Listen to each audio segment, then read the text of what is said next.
Hello, hello, bonjour tout le monde. J'espère que vous allez bien. Moi, je vais super bien. Je suis Maggie Peterson. Appelez-moi Coach Roga. Pour tous ceux qui ne me connaissent pas, voilà. Je fais cette vidéo pour intervenir dans l'histoire de la famille Pogba. Voilà, Pogba qui joue dans l'équipe de France et tout. Et dans pas moins de 3 mois, il y aura le mondial au Qatar. Voilà, mondial 2022 au Qatar. Voilà. Moi, je comprends pas. Dans la Bible, on a parlé de Caïn et Abel. Voilà, les gens, ils lisent l'histoire, voilà, depuis tout petit, on écoute, voilà, c'est Caïn et Abel, c'est Caïn et Abel. L'histoire de Joseph aussi, qui s'est fait, comment on appelle ça, vendre comme esclave par ses propres frères, voilà, voilà, on lit, voilà.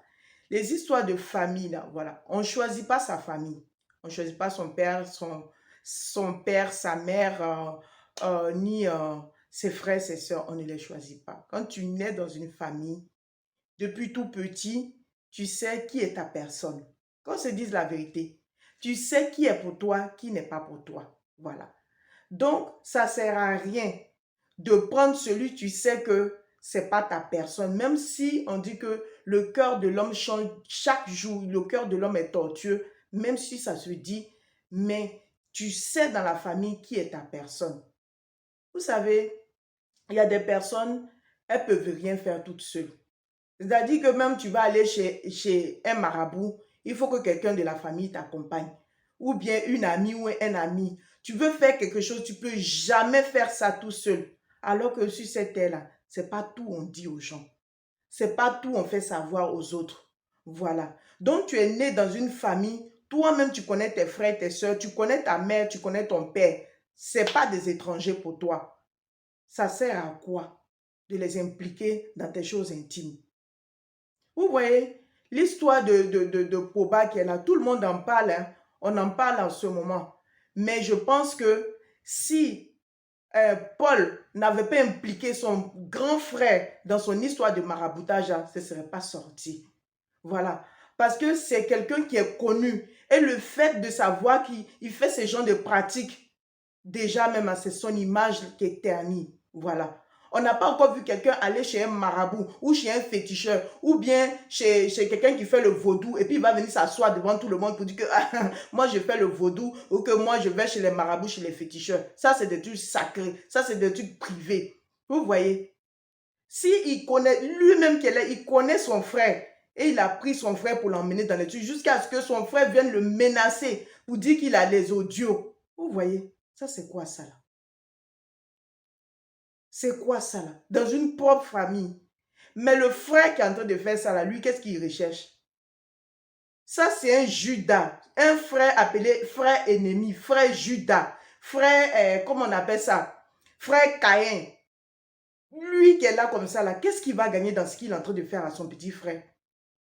Hein? Le linge sale se lave en famille. S'il y a quelque chose qui ne va pas, vous asseyez, vous parlez.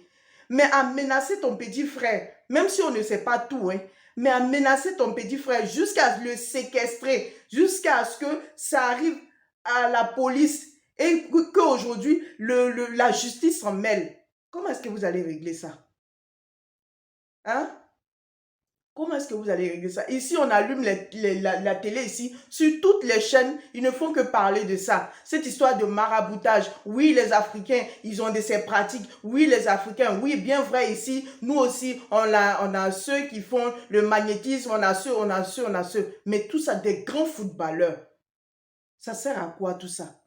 C'est-à-dire que vous croyez à la magie, vous croyez en ces pratiques-là, mais vous croyez là, mais que ça soit votre source interne, est-ce que vous avez besoin de venir mettre ça sur la place publique comme ça, partout dans le monde entier? Hein? Franchement, revoyez-vous. Quand tu as quelque chose que tu fais, que tu sais que c'est dans l'ordre du privé, tu n'es pas obligé de mettre tout le monde au courant. Tu n'es pas obligé de mettre ta famille au courant, ni ta mère, ni ton frère. Maintenant, parlons de la maman. Parlons de la maman, elle se situe où dans cette histoire?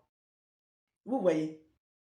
Moi, j'ai remarqué, en Afrique, quand les choses se passent, la plupart du temps, les mamans, elles sont pour les mauvais frères ou les mauvaises sœurs.